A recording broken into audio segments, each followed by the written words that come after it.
En mitad de una foto grupal en la fiesta de cumpleaños de mi esposa, ella me soltó con desprecio. Quítate de la foto.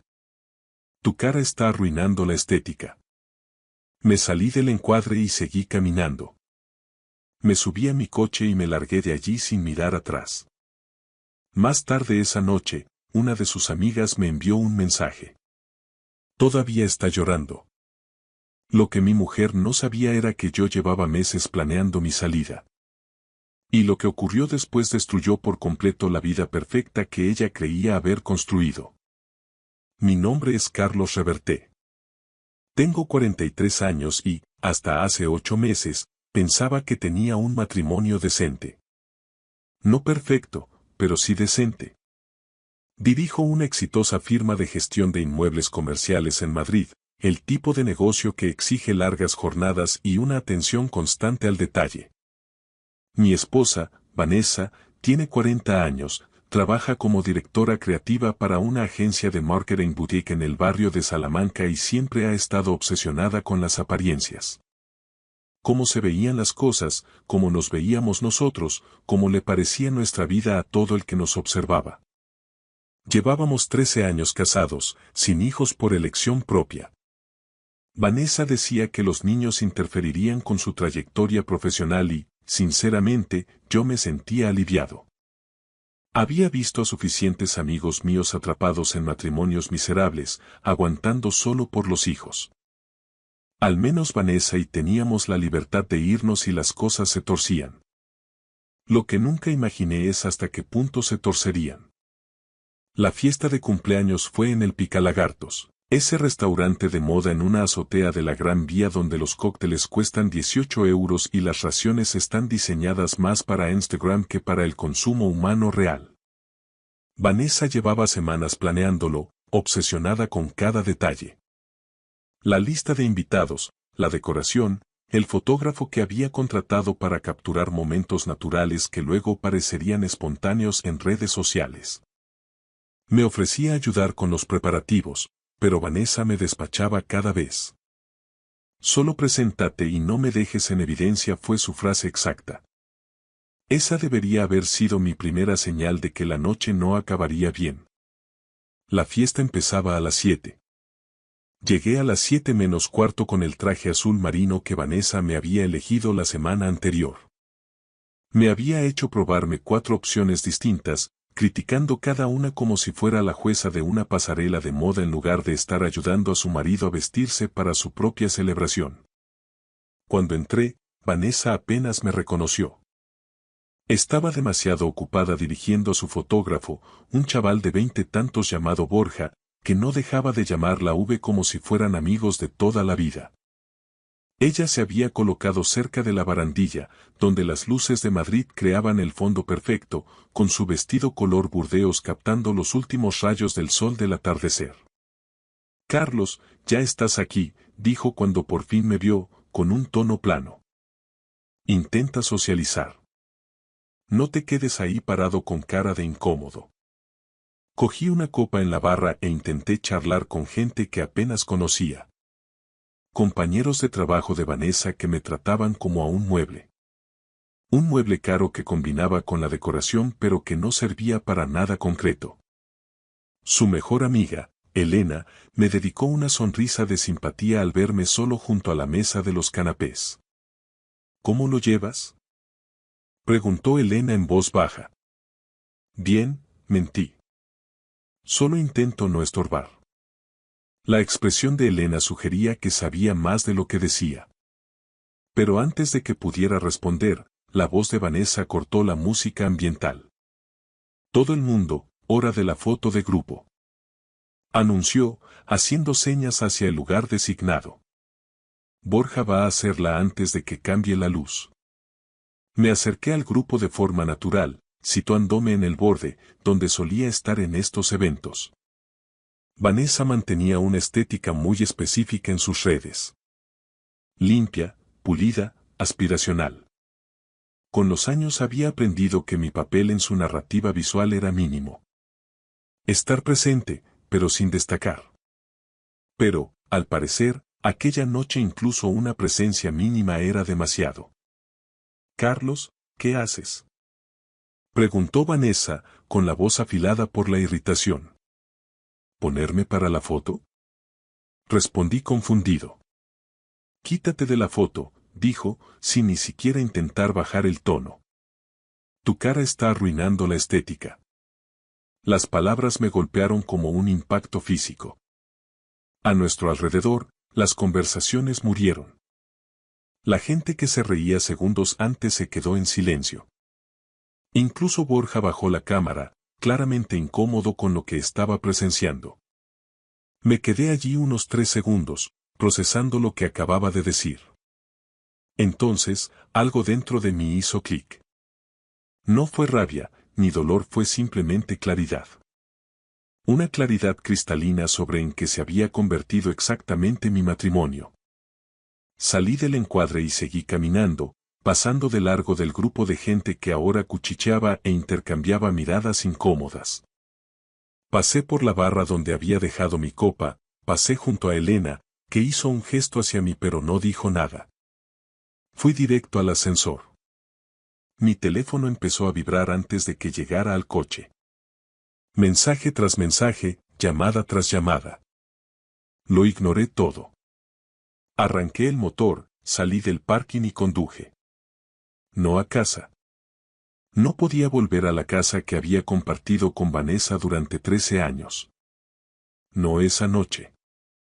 En su lugar, conduje hasta mi oficina en el Paseo de la Castellana, entré con mi tarjeta y me senté a oscuras, mirando el skyline de Madrid a través de los ventanales. Alrededor de la medianoche, mi móvil vibró con un mensaje de Elena. Todavía está llorando. Dice que no quiso decir eso tal como sonó. Deberías llamarla. Me quedé mirando ese mensaje un buen rato.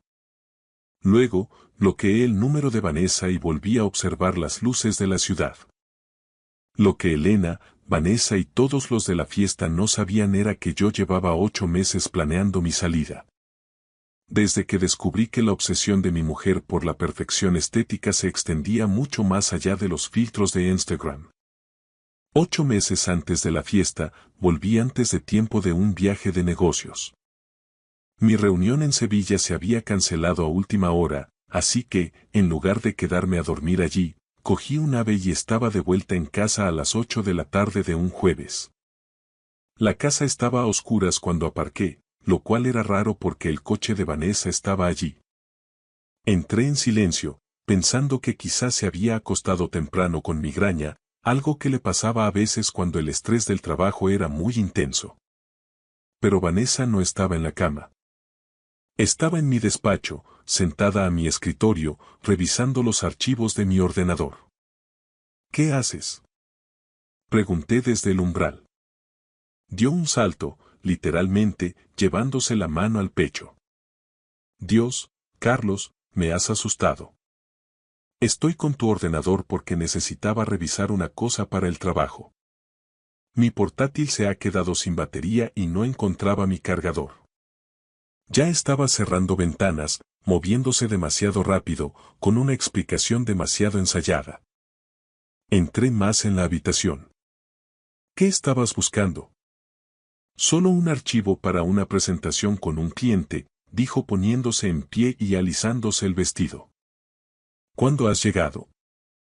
Hace 2 minutos. Me senté en mi silla y abrí los archivos recientes. Había estado mirando mis registros bancarios, específicamente mis cuentas personales que mantenía separadas de nuestra cuenta conjunta. Vanessa, ¿por qué estabas mirando mis estados de cuenta? Su expresión pasó de nerviosa a defensiva. Porque me has estado ocultando dinero. La miré fijamente. Tengo una cuenta personal. Siempre la he tenido. Tú también tienes una. Eso no es ocultar dinero. Es mantener la independencia financiera que acordamos cuando nos casamos. Tienes casi 400.000 euros en esa cuenta, Carlos. 400.000. ¿Y nunca me lo dijiste? Las piezas empezaron a encajar. ¿De eso se trata todo esto? ¿Quieres acceso a mis ahorros personales? Estamos casados. Lo que es tuyo es mío. Tenemos capitulaciones matrimoniales, Vanessa. Con separación de bienes y términos muy claros. Esas capitulaciones tienen 13 años, dijo cruzándose de brazos. Las cosas cambian. ¿Qué cosas? Estoy pensando en montar mi propia agencia. Necesito capital. Y ahí estaba. No le preocupaba nuestro matrimonio ni nuestra sociedad financiera. Era solo otra transacción en la constante búsqueda de estatus y éxito de Vanessa. ¿Cuánto necesitas? Pregunté, sabiendo de antemano que no le daría ni un céntimo. Todo. Lo necesito todo para lanzar el proyecto en condiciones y competir con las grandes agencias. Me reí. De verdad, me reí. ¿Quieres que te entregue 400.000 euros que llevo ahorrando 20 años para que tú montes una empresa? Soy tu mujer. Y yo no soy tu banco. El rostro de Vanessa se endureció. Muy bien, entonces lo conseguiré de otra manera. Salió de la habitación y me quedé allí procesando lo ocurrido. Mi mujer había estado husmeando en mi información financiera privada, planeando exigirme un dinero que no era suyo, y parecía genuinamente enfadada porque yo no se lo entregaba sin más. Fue entonces cuando empecé a prestar atención. Realmente a prestar atención. Durante las semanas siguientes, noté cosas que antes no había visto por estar demasiado ocupado o por confiar demasiado. Vanessa siempre dejaba el móvil boca abajo. Había empezado a poner contraseñas a todo, incluso a su portátil, que antes solía dejar abierto en la cocina. Tenía reuniones tarde 3 o 4 noches por semana, llegando a casa pasadas las 10, oliendo a vino caro y poniendo excusas sobre clientes difíciles. Pero la confirmación real vino de mi socio, Nacho, que conocía a Vanessa casi tanto tiempo como yo. Carlos, tengo que decirte algo, me dijo Nacho una tarde en mi oficina. Parecía incómodo, cambiando el peso de un pie a otro. Odio ser el que te dé malas noticias, pero tienes que saberlo. ¿Qué pasa? Vi a Vanessa el martes pasado en el Amazónico. Estaba cenando con alguien. El Amazónico era un restaurante de lujo en la calle Jorge Juan, el tipo de sitio al que llevas a alguien a quien quieres impresionar o con quien te estás acostando. ¿Con quién estaba? Nacho sacó su teléfono y me enseñó una foto. Vanessa estaba sentada en un reservado con un hombre al que no reconocí. Unos 45 años, traje a medida, el tipo de confianza corporativa que crean el dinero y el éxito. No se estaban tocando, pero su lenguaje corporal era íntimo, inclinados el uno hacia el otro.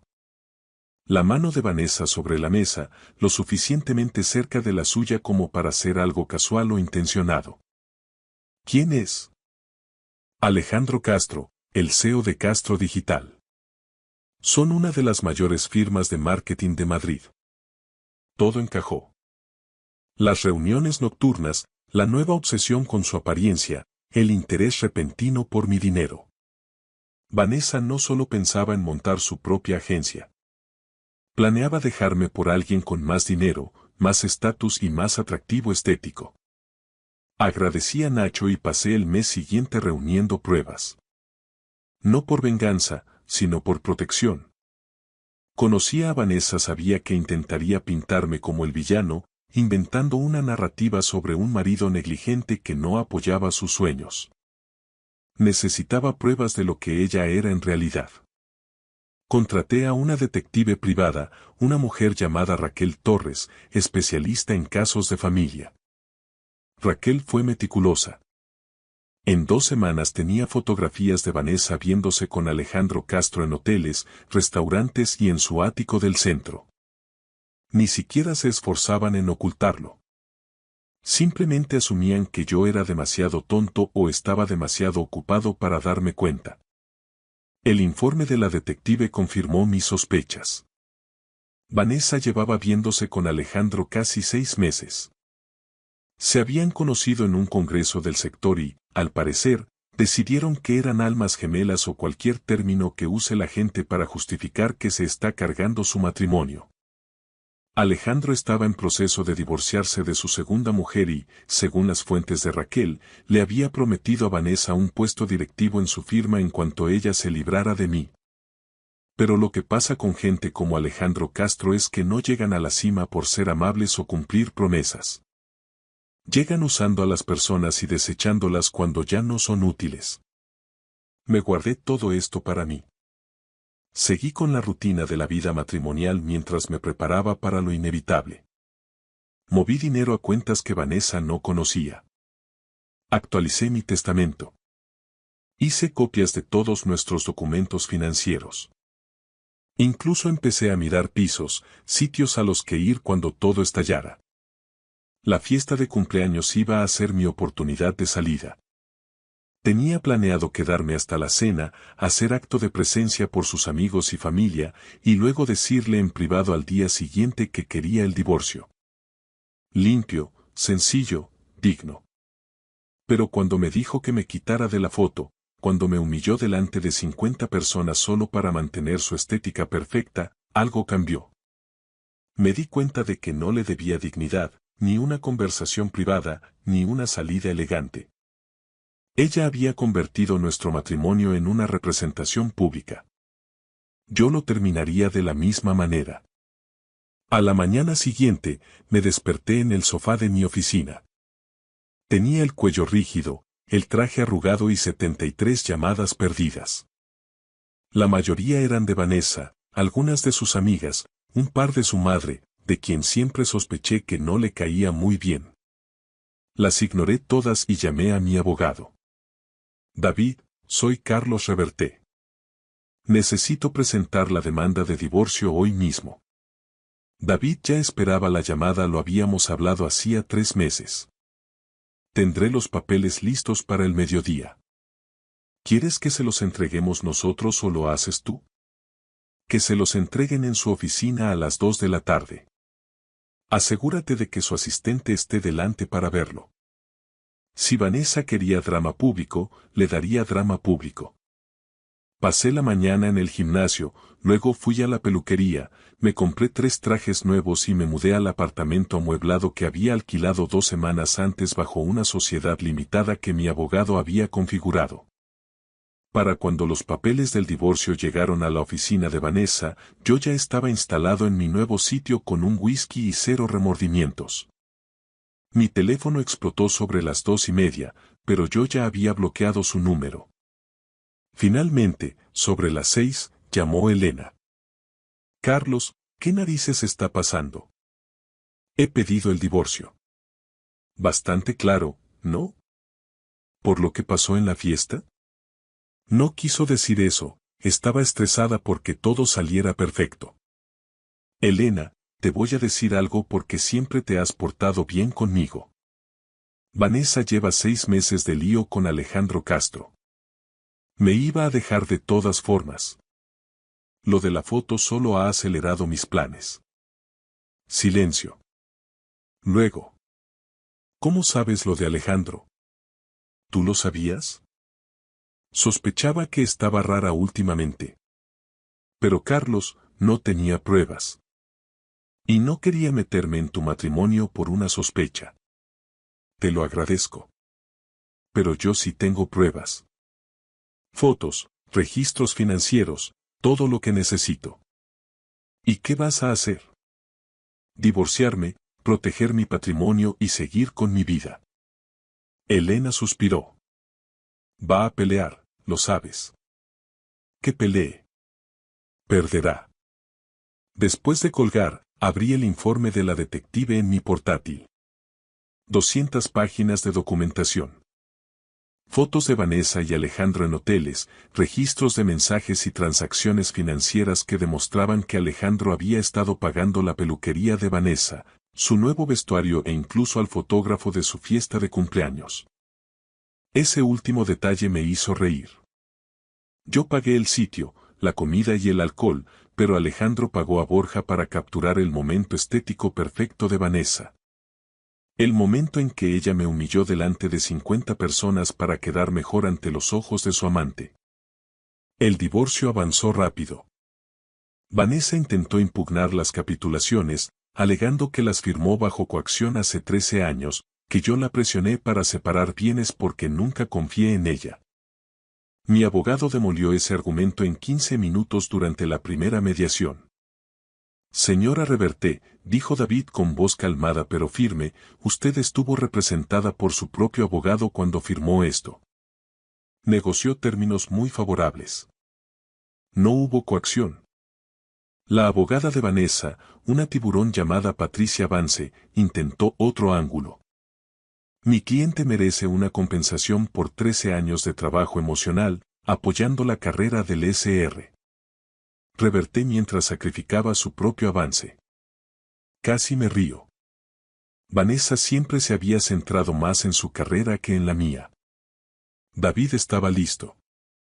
La señora Reverte ha mantenido una relación extramatrimonial con Alejandro Castro, CEO de Castro Digital, durante aproximadamente 6 meses. David deslizó una carpeta por la mesa. Aquí tienen fotos y registros financieros. El SR. Reverte ha sido más que paciente con la infidelidad de su esposa. Vanessa se quedó blanca. Su abogada escaneó las primeras páginas y cerró la carpeta rápido. Necesitamos un receso. 30 minutos después, David volvió con noticias. ¿Quieren pactar? Vanessa se queda con la casa y su coche. Tú te quedas con todo lo demás. Sin pensión compensatoria, ruptura limpia. ¿Y qué hay del amante? ¿Sabe Alejandro que ella sigue intentando sacarme dinero? David sonrió. De hecho, tengo información sobre el SR. Castro que te interesará. No se va a divorciar. Se reconcilió con su mujer hace 2 meses. Renovaron votos en una ceremonia privada en La Rioja el mes pasado. Lo tengo confirmado. Así que Vanessa se estaba acostando con un hombre casado que pensaba seguir casado. Alejandro la había usado de la misma forma que ella intentó usarme a mí. Segaramente le prometió todo sin intención de cumplirlo. Y ahora ella iba a perder su matrimonio, su sustento y a su amante, todo a la vez. Diles que acepto el acuerdo, dije. Pero con una condición adicional. ¿Cuál? Vanessa tiene que anunciar en sus redes sociales que nos divorciamos debido a su infidelidad. Honestidad completa, sin adornos, sin narrativa de víctima. Solo la verdad. David levantó una ceja. Es inusual. También lo es que te digan que te quites de la foto porque tu cara estropea la estética. Él hizo la llamada. La abogada de Vanessa protestó, pero David fue firme. O aceptaba o íbamos a juicio, donde detalles aún más vergonzosos serían públicos. Ella aceptó. 3 días después, Vanessa publicó un comunicado en Instagram. Sin filtros, sin imágenes cuidadas, solo texto negro sobre fondo blanco. Carlos y yo nos divorciamos. Es enteramente culpa mía. He tenido una aventura y he traicionado al hombre que no ha sido más que bueno conmigo durante 13 años. Elegí mi ego por encima de mi matrimonio y ahora afronto las consecuencias. Espero que otros aprendan de mis errores. La publicación tuvo miles de comentarios antes de que ella los desactivara, pero las capturas ya corrían por todo Madrid. La marca personal de Vanessa, tan cuidadosamente cultivada, se destruyó en un solo momento de honestidad. Elena me escribió esa tarde. Ha tenido valor publicando eso, pero era lo justo. ¿Cómo está ella? No muy bien, respondí. Alejandro la dejó en cuanto su mujer se enteró. Y probablemente pierda el trabajo. La agencia no quiere líos. Sentí un pequeño pinchazo de algo. No satisfacción, ni simpatía, solo el reconocimiento de que los actos tienen consecuencias. 6 meses después del divorcio, me crucé con Vanessa en una cafetería de la calle Almagro. Se veía distinta, más mayor, cansada. No llevaba el pelo peinado como antes y vestía vaqueros y un jersey normal, nada de sus marcas de diseño. Carlos, dijo al verme. ¿Podemos hablar? Nos sentamos en una mesa al fondo. Vanessa pidió un café solo. Ni leches especiales, ni extra de nada. Solo café. He querido pedirte perdón por todo, empezó. La fiesta, el engaño, cómo te traté. Vale, dije. ¿Solo vale? ¿Qué quieres que diga, Vanessa? Está hecho. Estamos divorciados. Tú sigues adelante, yo sigo adelante. ¿Eres feliz? Lo soy, la verdad. ¿Y tú? Se rió con amargura. No. Alejandro no me coge el teléfono. Perdí el trabajo. Vivo con mi madre porque no podía mantener la casa yo sola y tuve que venderla. Mis seguidores bajaron un 70% tras aquel post que me obligaste a escribir. Yo no te obligué a nada. Fue la condición para un acuerdo limpio. Tú aceptaste.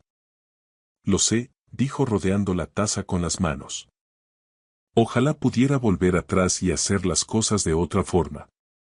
Todos quisiéramos eso a veces, pero no se puede. Hay que vivir con lo que elegimos. ¿Me odias? Lo pensé. ¿La odiaba? No. El odio requiere que te importe, y a mí dejó de importarme Vanessa la noche que me echó de la foto. No te odio, dije finalmente. Es solo que ya no siento nada por ti. Querías que fuera invisible. Ahora lo soy. Al menos para ti. Sus ojos se llenaron de lágrimas, pero no la consolé. Ya no era mi trabajo. Terminé mi café, le deseé lo mejor y me fui. Fuera, el sol de Madrid brillaba. La primavera se convertía en verano y la sierra se veía nítida a lo lejos. Tenía una reunión en una hora, una cena con alguien que había conocido a través de Nacho y absolutamente cero remordimientos por haberme ido de aquella foto. A veces, la mejor decisión es salirse del encuadre y seguir caminando. Negarse a ser invisible en tu propia vida. Comprender que si alguien te trata como si arruinara su estética, el problema no eres tú. Son ellos. Mi nombre es Carlos Reverte y he aprendido que mi valor no lo determina cómo salgo en la foto de otro. Lo determina cómo me siento cuando camino solo. Y ahora mismo, me siento de maravilla. Gracias por escuchar mi historia hasta el final. Si resonó contigo, dale like, escribe en los comentarios qué fue lo que más te tocó y no olvides decir de dónde eres. Suscríbete al canal, vienen muchas más historias. Estaba de pie en el salón parroquial de la iglesia de San Lucas cuando mi hijastra lo dijo en voz alta, clara como el agua, con la barbilla en alto y los ojos clavados en los míos.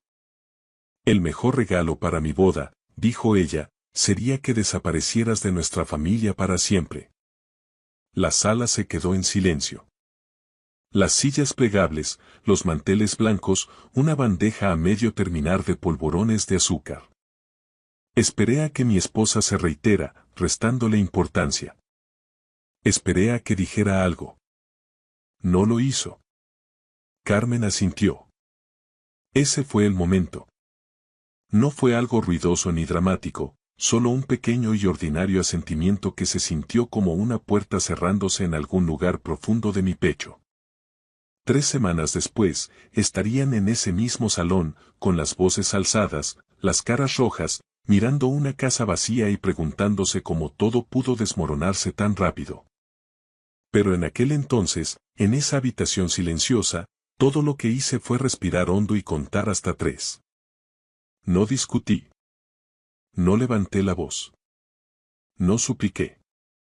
Solo miré a Elena, de 28 años, con el pelo recogido en un moño apretado y su carpeta de planificación de boda apretada contra el pecho como un escudo, y dije: «Está bien».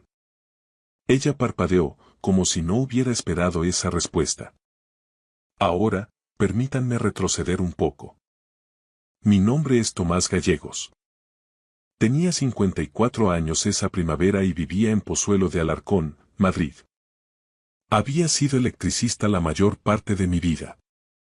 34 años de madrugones, sótanos fríos y manos que nunca dejaban de zumbar del todo.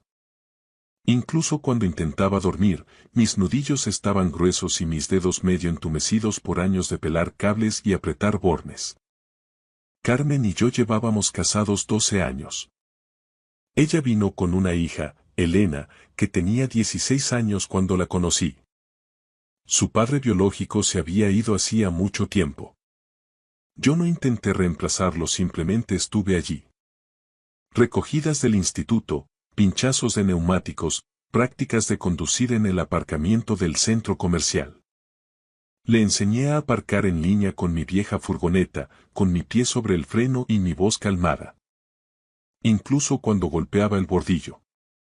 Al principio solía llamarme Tomás, luego papá, y después, en algún momento del camino, dejó de llamarme de cualquier forma. La casa, nuestra casa, estaba en una calle tranquila con madroños y buzones relucientes. Yo había pagado la entrada.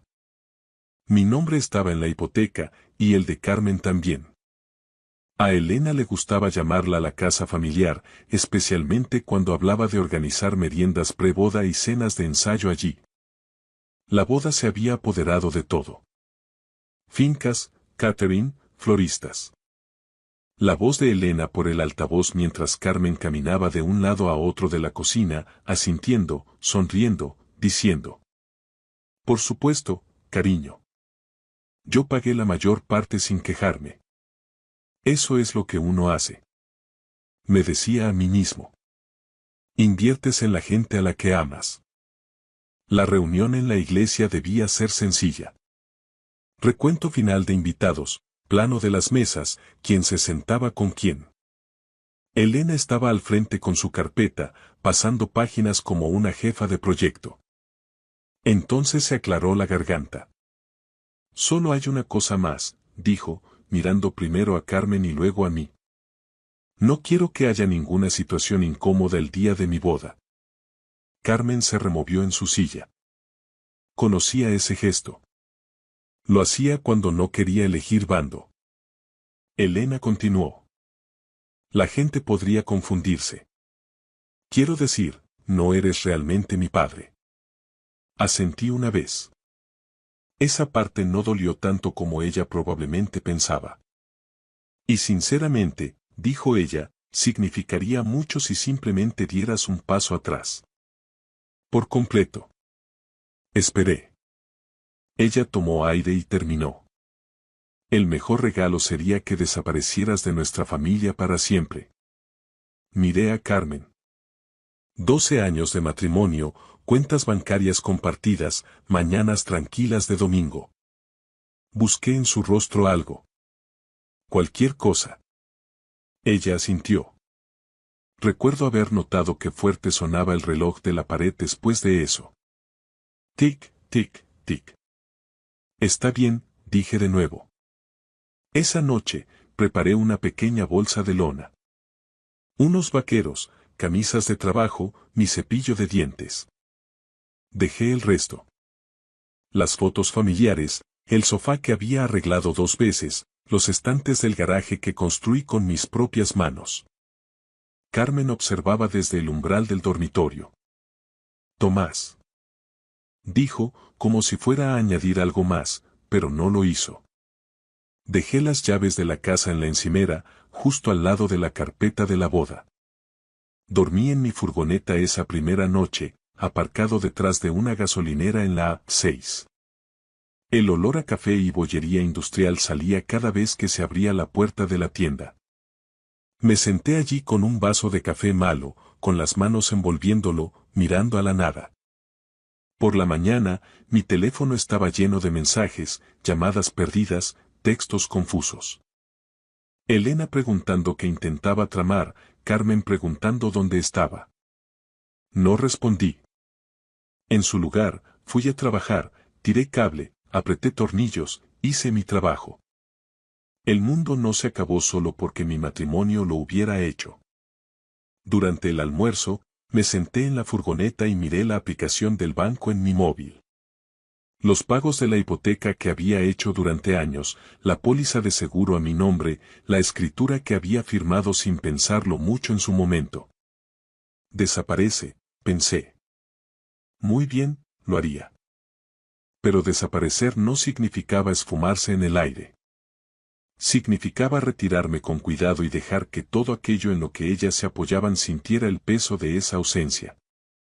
Arranqué el motor y conduje hacia el centro, hacia una vieja oficina inmobiliaria con un cartel descolorido por el que había pasado 100 veces antes. No estaba enfadado.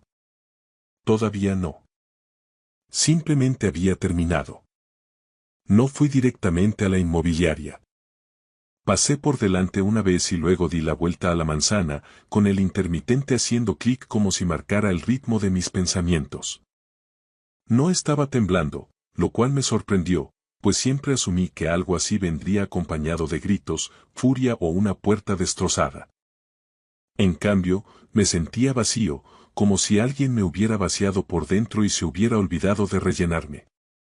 Me detuve en una gasolinera Cepsa, llené el depósito y me quedé allí sentado más tiempo del necesario.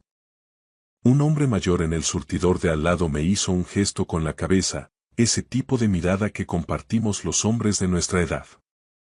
Sin palabras, solo un reconocimiento. ¿Sigues aquí? ¿Sigues respirando? Miré mi teléfono otra vez. Otro mensaje de Carmen. Tomás, esto ya ha ido demasiado lejos. Tenemos que hablar. Escribí una respuesta, la borré y volví a escribir. Luego bloqueé la pantalla y deslicé el móvil en la consola. Hablar era lo que ellas habían hecho. Decidir sin mí, asentir. A media tarde, me encontré aparcado frente a una sucursal de CaixaBank en Pozuelo. El edificio de ladrillo se veía igual que siempre, con sus carteles en la puerta y un banco al lado de la entrada. Llevaba operando allí desde antes de conocer a Carmen. Dentro, el aire olía tenuemente a limpiador de suelos y tóner de impresora. Una joven en el mostrador me sonrió de forma profesional. Necesito revisar unas cuentas, dije. Las que tenemos en común. Ella asintió y me pidió el DNI. Todo era tan calmado y ordinario que resultaba extraño, la vida seguía moviéndose como si nada hubiera pasado. Revisamos el papeleo. La cuenta corriente, los ahorros y la cuenta que usábamos para los gastos de la boda. No cerré nada todavía. Solo hice preguntas, tomé notas y escuché. Al salir, me senté en el banco de la calle un minuto y vi los coches pasar. Me sentía mucho más viejo que esa mañana. Esa noche me quedé en un hostal barato de carretera cerca de la M40. Paredes beige y una cama que se hundía en el medio. Me quedé tumbado mirando al techo, pensando en la casa, en cómo crujía el tercer peldaño de la escalera y en el olor del champú de Carmen que aún flotaba en el baño. Pensé en Elena a los 16 años, con los nudillos blancos apretando el volante mientras yo la guiaba en su primer giro a la izquierda. Tranquila, le había dicho. ¿Tienes tiempo? Lo tenía. A la mañana siguiente, volví a la casa mientras Carmen estaba trabajando. Usé la llave de repuesto que aún guardaba y caminé por habitaciones que de repente se sentían como un decorado, como si estuviera invadiendo mi propia vida. Recogí algunas cosas más. Mi caja de herramientas, una foto enmarcada de mi padre y la chaqueta de pana que usaba cada otoño. No toqué nada que gritara marido. Ni el álbum de bodas, ni las tazas a juego, ni la manta del sofá que tanto le gustaba a Carmen. En la encimera de la cocina, la carpeta de la boda seguía exactamente donde la dejé. Notas adhesivas, pestañas de colores, todo organizado al minuto. La cerré suavemente. Para cuando Carmen llegó a casa esa tarde, mi lado del armario estaba vacío. Ella se quedó allí con los brazos cruzados. ¿Realmente vas a hacer esto?, dijo. Lo voy a hacer, respondí. Nos estás castigando. La miré entonces, de verdad. Las líneas alrededor de su boca, la forma en que evitaba mis ojos. No, dije. Solo estoy dando un paso atrás, como queríais. Ella abrió la boca y la cerró. Elena no quería decir. Lo dijo en serio, sentencié. Y tú estuviste de acuerdo. Fue entonces cuando su rostro cambió. No de ira, ni de tristeza, sino de incertidumbre, como si finalmente se diera cuenta de que algo se había puesto en marcha y no podía detenerlo. Durante los días siguientes, las llamadas aumentaron. Elena dejaba mensajes que oscilaban entre la furia y el pánico. No puedes irte así, decía en uno. ¿Sabes cómo queda esto? Los mensajes de Carmen eran más silenciosos. Podemos arreglarlo. Por favor, vuelve a casa. Estás haciendo daño a todo el mundo. No respondí. En su lugar, me reuní con David, un agente inmobiliario al que conocía de hace años. Nos sentamos en su pequeña oficina con una jarra de café quemado entre nosotros. ¿Hablas en serio?, preguntó, revisando los documentos. Muy en serio. Él se echó hacia atrás y me estudió. ¿Venta rápida? Venta limpia, dije. David asintió. Firmar el acuerdo de venta se sintió más pesado de lo que esperaba, no porque dudara, sino porque lo hacía todo definitivo. La casa se vendería. Los planes de boda vinculados a ella se desmoronarían. Lo sabía. Esa noche, Carmen apareció en el hostal sin avisar. Llamó a la puerta hasta que abrí. Estás destruyéndolo todo, dijo con los ojos brillantes. ¿Para qué? Para mí mismo, respondí, sin levantar la voz. Ella soltó una risa seca y amarga. ¿Crees que esto terminará bien? Creo que terminará, sinceramente, dije. Me miró como si ya no me reconociera. Quizás no lo hacía. A la mañana siguiente, el cartel de Se vende apareció en el jardín. Por la tarde, mi teléfono explotó. Elena gritaba, Carmen lloraba. Alguien de la finca donde se iba a celebrar el banquete llamó confundido, preguntando quién tenía todavía autoridad para aprobar los pagos vinculados a la propiedad. Dejé que sonara. Desaparece, habían dicho. Estaba haciendo exactamente eso. En silencio, legalmente, pieza por pieza. Y cuanto más me alejaba, más me daba cuenta de cuánto de su mundo había estado sosteniendo yo solo sin recibir nunca un gracias. Esa comprensión no se sentía como una victoria. Todavía no. Se sentía como si el suelo se moviera bajo los pies de todos, incluidos los míos. Al final de esa semana, comprendí algo que no sabía cuando hice la maleta. Desaparecer no era un acto único. No era un portazo ni un adiós dramático, era una serie de ausencias silenciosas, de pequeños soportes retirados uno a uno, como quitar los clavos de una tabla y ver cómo finalmente se dobla bajo su propio peso. La casa se publicó en el portal inmobiliario un jueves. David me envió un mensaje con el enlace. Fotos luminosas, ángulos amplios. El césped se veía más verde de lo que recordaba. Me quedé mirándolo mucho tiempo, intentando sentir algo. Arrepentimiento, triunfo, lo que fuera. Pero sobre todo, me sentía cansado. Esa noche, en el hostal, el móvil volvió a vibrar. Carmen. Elena está destrozada. Dice que la estás humillando. Puse el teléfono boca abajo. A los pocos minutos vibró de nuevo. Tomás, por favor. Hablemos. Solo ven a casa. Casa. La palabra se sentía extraña ahora, como si ya no me perteneciera. Pensé en el primer invierno en esa casa.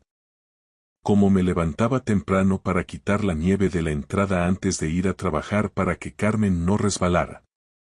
Cómo arreglé la caldera yo mismo para ahorrar dinero. Como Elena traía a sus amigos y se reían a carcajadas en la cocina, sin preocuparse nunca por las facturas, la calefacción o quien hacía que todo eso fuera posible. A la mañana siguiente, fui al registro de la propiedad. Era un edificio de hormigón con luces fluorescentes que hacían que todo el mundo pareciera enfermo. Tomé un número y esperé. Cuando llegó mi turno, la funcionaria revisó la escritura en su pantalla, leyó los nombres y el mío aparecía primero. Asentí. Al salir, me senté en la furgoneta y apoyé la frente contra el volante. Por un segundo, solo un segundo, me pregunté si estaba yendo demasiado lejos. Entonces sonó el teléfono. Esta vez era de la finca de la boda. Señor Gallegos, dijo una mujer, educada pero firme, llamamos porque parece haber una confusión sobre el uso de la propiedad para la cena de ensayo. No hay confusión, dije. La casa se está vendiendo. Bueno, respondió ella con cautela, sin la confirmación del propietario y el seguro en regla, no podemos proceder. Lo entiendo, contesté. Cuando colgué, me temblaban las manos. No de miedo, sino de adrenalina, porque ahora era real. Las consecuencias iban más allá de mensajes enfadados, ahora afectaban a la realidad. Esa tarde volví al trabajo. Me subí a una escalera en un centro comercial y recableé un panel de iluminación. Mis manos se movían en piloto automático. Pelar, trenzar, tapar. Mi cuerpo sabía qué hacer, incluso cuando mi mente no. Elena me escribió directamente esa noche. Estás arruinándolo todo. Siempre haces lo mismo. Haces que todo gire en torno a ti. Me quedé mirando la pantalla hasta que las letras se borraron. Pensé en la noche que me llamó desde la universidad llorando porque su coche no arrancaba. Conduje 2 horas bajo la nieve para recogerla. No lo dudé ni un segundo. Eres mi héroe, me había dicho entonces. No respondí. En su lugar, llamé a mi agente de seguros. Ella conocía mi voz. Tomás, ¿va todo bien? Voy a vender la casa, dije, necesito hacer unos cambios. Al final de la llamada, otro hilo se había soltado silenciosamente. Esa noche, Carmen apareció de nuevo. Esta vez no llamó, se quedó fuera de mi furgoneta en el parking del hostal mientras yo estaba al volante con el motor apagado. Estás haciendo daño a Elena, dijo a través de la ventanilla abierta. Yo no empecé esto, respondí. Eres su padre, insistió ella. Lo era, dije suavemente, hasta que dejé de serlo. Ella apretó la boca. ¿Estás disfrutando con esto? Negué con la cabeza. Estoy sobreviviendo a esto. Ella se acercó más. Si sigues adelante, no habrá vuelta atrás. La miré fijamente. Eso ya lo decidisteis vosotras. Solo que no pensabais que yo lo aceptaría. Ella retrocedió como si la hubiera empujado. La primera oferta por la casa llegó 2 días después, un poco por debajo del precio de salida. David me llamó con cautela. Podemos hacer una contraoferta. Aceptada, dije. ¿Estás seguro? Sí. Al colgar, sentí un peso en el pecho. No era pavor, era finalidad. El vestido de novia de Elena todavía estaba colgado en el armario de la habitación de invitados. Yo mismo había ayudado a instalar la barra. Lo imaginé allí, esperando un día que se alejaba más con cada firma que yo estampaba. La venta se cerró un martes por la mañana. Lo sé porque recuerdo el sonido que hizo el bolígrafo al firmar la última página. Un suave rasguño, nada dramático. David deslizó los papeles hacia mí y dijo: Eso es todo. 12 años de hipoteca, 12 inviernos quitando nieve y 12 veranos segando el césped mientras Elena se sentaba en el porche mirando el móvil. Todo se había ido. Salí de la notaría a un aparcamiento lleno de coches normales. La vida seguía moviéndose, ajena a que algo que yo había construido ya no era mío. David me dio una palmadita en el hombro y me preguntó si estaba bien. Lo estaré, respondí. Las llamadas empezaron antes de que llegara a la esquina. Carmen fue la primera. ¿Qué has hecho?, exigió sin aliento. He vendido la casa. No puedes. Lo he hecho. Se quedó callada y luego su voz se volvió más suave. La finca de la boda me acaba de llamar. Me imaginé que lo harían. Me dijo que habían cancelado la cena de ensayo porque no podían seguir adelante sin la propiedad. Visualicé la carpeta de Elena, sus pestañas de colores y sus cronogramas planeados al minuto. La imaginé en la cocina, con el teléfono pegado a la oreja intentando mantener la voz firme. Lo siento, dije, y lo sentí de la única manera que aún importaba. Estás destruyendo su sueño, dijo Carmen. No, respondí, me estoy retirando de él. Para la tarde, el florista había cancelado. La orquesta hizo lo mismo. El catering dejó un mensaje preguntando quién era ahora el responsable del saldo pendiente. Elena me llamó desde un número que no conocía. ¿Has vendido la casa?, gritó, ¿estás loco? Os advertí que iba a desaparecer, dije con calma. Lo has hecho a propósito. Sí, ahí estaba la verdad, finalmente al descubierto. Estás arruinando mi boda, lloró ella. Cerré los ojos. Por un momento, casi la vi como cuando tenía 8 años, agarrada de mi mano en el aparcamiento de un centro comercial, con miedo a perderse. Esto no es una venganza, dije, son consecuencias. Ella colgó. Esa noche, Carmen vino al hostal de nuevo. Se sentó en el borde de la cama, con los hombros caídos. Está avergonzada, dijo, todo el mundo lo sabe. Todo el mundo sabía que yo existía, también, respondí, hasta que no quisisteis que fuera así. Carmen me miró con los ojos rojos.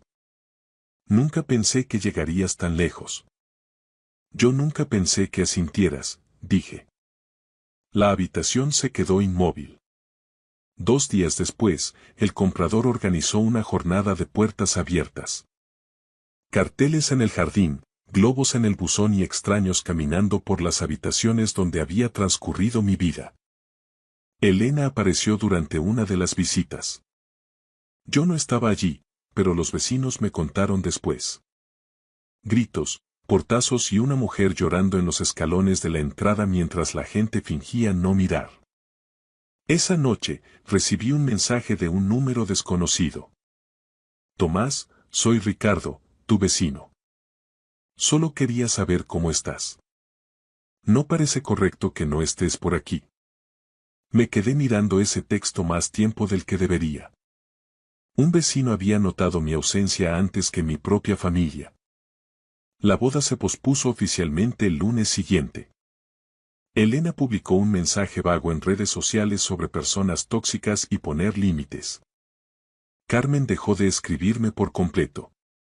Me mudé del hostal a un pequeño piso de alquiler a las afueras. Un dormitorio, paredes finas y un balcón apenas lo suficientemente grande para una silla. La primera noche allí, me senté en esa silla y escuché el murmullo del tráfico. Sin gritos, sin planes de boda, sin carpetas. Solo silencio. Pero el silencio ya no se sentía vacío, se sentía ganado. Sabía que pensaban que la historia había terminado, que ya había dejado claro mi punto y que ahora me desvanecería en el fondo como querían. Se equivocaban. Porque mientras la casa estaba vacía, algo más estaba tomando forma. No estaba dejando el caos atrás, estaba dejando la verdad. Y pronto no tendrían más remedio que abrir la puerta y enfrentarla. Los compradores tomaron posesión de la casa un viernes por la mañana. No fui mientras se mudaban, no era necesario.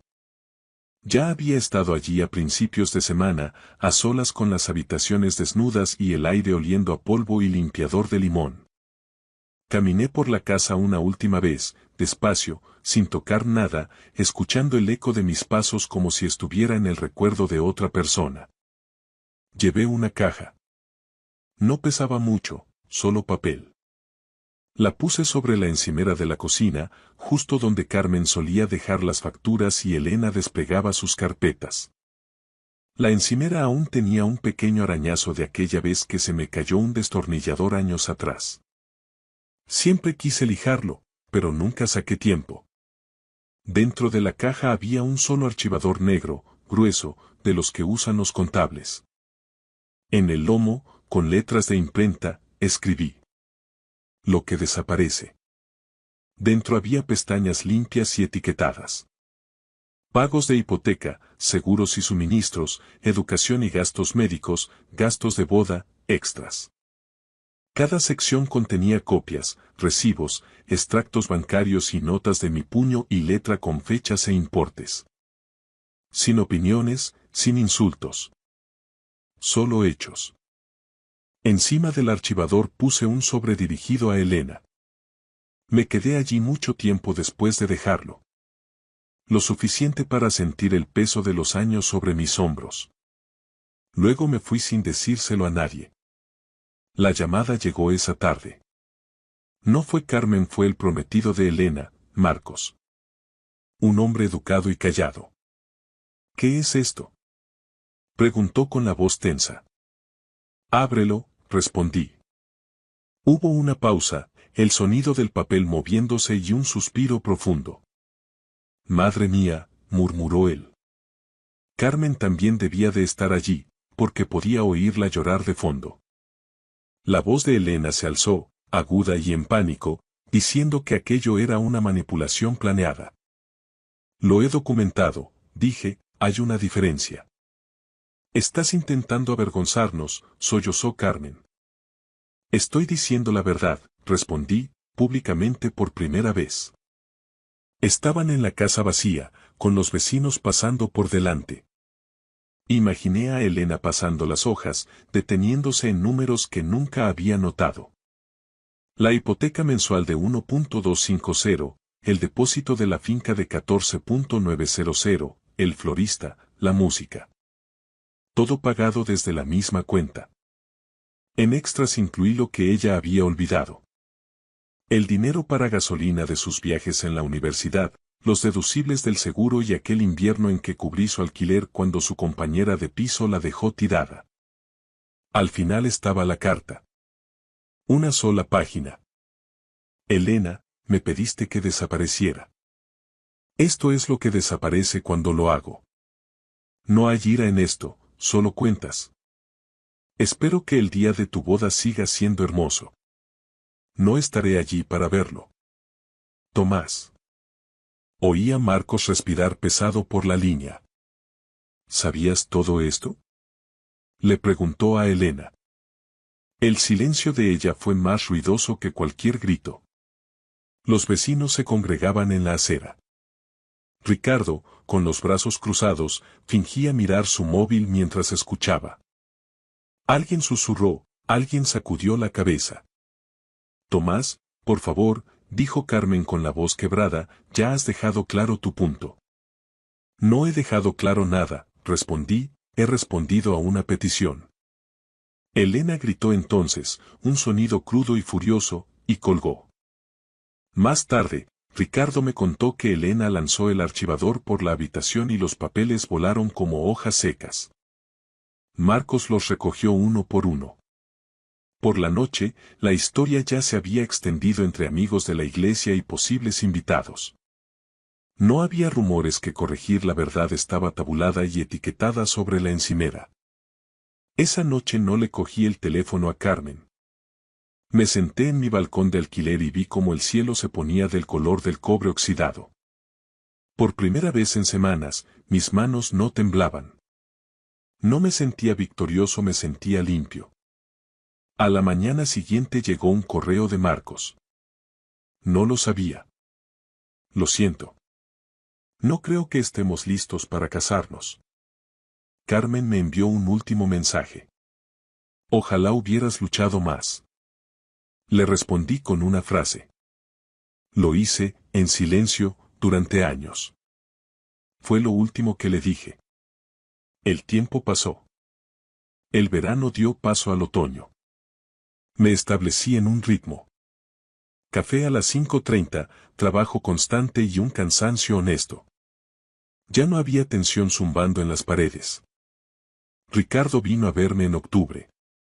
Me dijo que mucha gente se dio cuenta de lo que hice. No por la venta, sino por la verdad del archivador. Entendí que el respeto no se anuncia, aparece cuando todo lo demás se cae. Carmen vino una última vez cerca de Navidad. Pareces diferente, dijo mirando mi pequeño salón. Lo soy. Espero que seas feliz, dijo ella. Estoy en paz, respondí. Se fue sin decir nada más. Ese invierno compré una casa pequeña, solo para mí, pagada al contado. La primera noche me senté fuera con un té y vi ponerse el sol. Pienso en Elena a veces, con una tristeza distante. Espero que aprendiera algo. Pero eso ya no es asunto mío. Me llevé mi dignidad, mi tiempo y la verdad de quién soy. Me pidieron que desapareciera. Lo que nunca entendieron es que cuando echas a alguien que lo ha estado sosteniendo todo en silencio, no solo pierdes a esa persona. Pierdes también el peso que esa persona cargaba por ti. Gracias por escuchar mi historia hasta el final.